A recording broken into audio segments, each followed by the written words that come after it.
Hello दोस्तों, हम बात कर रहे हैं shield of Achilles by W.H. Auden के सेकंड पार्ट की।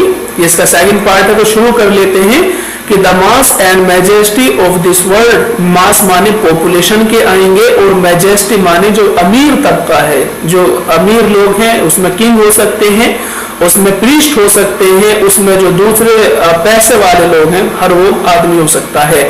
कह रहे हैं कि द मास, इस दुनिया की पूरी पॉपुलेशन ऑफ दिस वर्ल्ड, यानी इस दुनिया की पूरी पॉपुलेशन, पूरी की पूरी जनसंख्या क्या कर रही है? ऑल कैरीज वेट, वो हमेशा बोझ को ढोती है। कैरीज वेट माने बोझ को ढोना, हमेशा उनके कांधों पर एक जिम्मेदारी होती है। And always weights the same, और वो वेट, वो जिम्मेदारी, वो बोझ हमेशा सेम रहता है, एक जैसा रहता है। अगर हम दुनिया के शुरू से आज तक देखें तो वो वेट हमें ऐसा ही दिखेगा जैसा इससे पहले 1000 साल 2000 साल पहले था। ले in the hands of others, वो इसलिए ऐसा होता है क्योंकि वो दूसरों के हाथ में अपने हाथ दे देते हैं, यानी अपने आप को दूसरों के सरेंडर कर देते हैं। ले in the hands of others, दूसरों के सामने सरेंडर कर देना, कि वो अपने आप को दूसरों के सामने सरेंडर कर देते हैं, बड़े लोगों के सामने अपने आप को छोटा मान लेते हैं, इसलिए उन्हें हमेशा एक वेट को, एक बोझ को ढोना पड़ता है। जबकि जो मैजेस्टी है, मैजेस्टी जो बड़े लोग हैं, वो कैसे हैं? कह रहे हैं कि मैजेस्टी देवर स्मॉल, वो बहुत थोड़े होते हैं। पैसे वाले लोग बहुत थोड़े होते हैं, गरीब ज्यादा होता है, और पैसे वाले कैसे होते हैं? देवर स्मॉल, वो थोड़े होते हैं। लेकिन क्या करना है उनसे? And could not hope for help, लेकिन तुम उनसे किसी मदद की, किसी सहायता की उम्मीद नहीं कर सकते। कुड नॉट होप, तुम उम्मीद नहीं कर सकते फॉर हेल्प, किसी सहायता की, है ना, किसी हेल्प की। एंड नो हेल्प केम, और ना ही तुमसे पहले लोगों ने किसी की मदद की है। नो हेल्प केम, ना ही कभी लोगों ने मदद की है।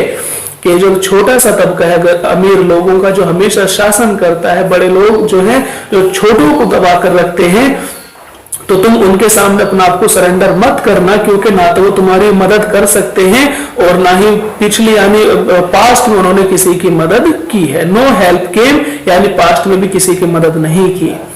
What their force like to do was done, what their force, कि तुम्हारे दुश्मन जो करना चाहते हैं। फोर्स माने दुश्मन क्या आते हैं, यानी जो अमीर तबका है, पैसे वाले लोग हैं, उनको दुश्मन कहा।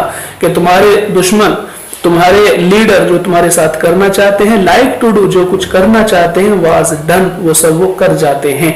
अगर तुम पे टैक्स लगाना होता है, तुम्हारे ऊपर टैक्स लगा देते हैं। तुम्हें जंग में उतारना होता है, तुम्हें जंग में उतार देते हैं। खुद दूर रहते हैं जंग से, जबकि गरीबों को वहां पर मरवाते हैं, लड़वा देते हैं।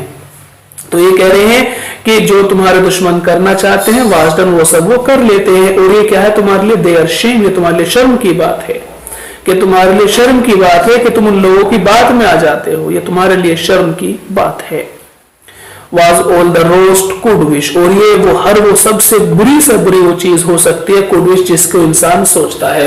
कि जो इंसान सबसे बुरी चीज सोचता है कि सबसे बुरी चीज ये है, ये मेरे साथ नहीं होनी चाहिए, तो ये याद रखो कि ऑल द रोस्ट, की यही सबसे बुरी वो चीज है जिसकी इंसान उम्मीद करता है, जो तुम सरेंडर कर रहे हो। सबसे बुरी चीज क्या है? किसी की गुलामी, किसी के आगे अपना आपको समर्पण कर देना, है ना, सरेंडर कर देना। तो ये कह रहे हैं कि ये सरेंडर वाली चीज, दूसरों के सामने अपना आपको छोटा मान लेने वाली चीज, इस दुनिया की सबसे बड़ी शर्म की बात है। याद हो गया? नेक्स्ट देखिए, दे लॉस्ट देयर प्राइड, और अब हालत यह है कि जो गरीब लोग हैं, दे माने गरीब लोगों की क्या हो गई है? लॉस्ट देयर प्राइड, उनकी जो आत्मा है, उनका जो अपना जमीर है, वो खत्म हो चुका है। बड़े लोगों को उन्होंने इतनी चापलूसी की, इतनी फ्लटरिंग की कि उनका अपना जमीर, उनकी अपनी आत्मा लॉस्ट, वो खत्म हो चुकी है, मर चुकी है। एंड डाइड, और ये गरीब लोग मर गए हैं, ये गरीब लोग मर गए हैं। As man before their bodies died, bodies died, अपने शरीर के मरने से पहले।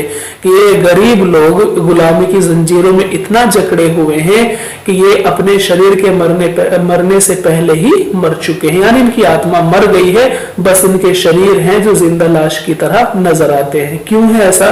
क्योंकि इनकी अपनी तो कहीं चलती नहीं है, जो दूसरे इनको कहते हैं, इनके ऊपर थोपते हैं, इनके लिए कानून बना लेते हैं, तो बस ये उसी को जो है पूरा करते हैं और उसी को एक्सेप्ट कर लेते हैं। ठीक है दोस्तों, समझ आ गई होगी, उम्मीद है कि समझ आ गई होगी। आज के लिए इतना ही काफी है। सुनने के लिए धन्यवाद। आपका दिन शुभ हो। हेलो दोस्तों।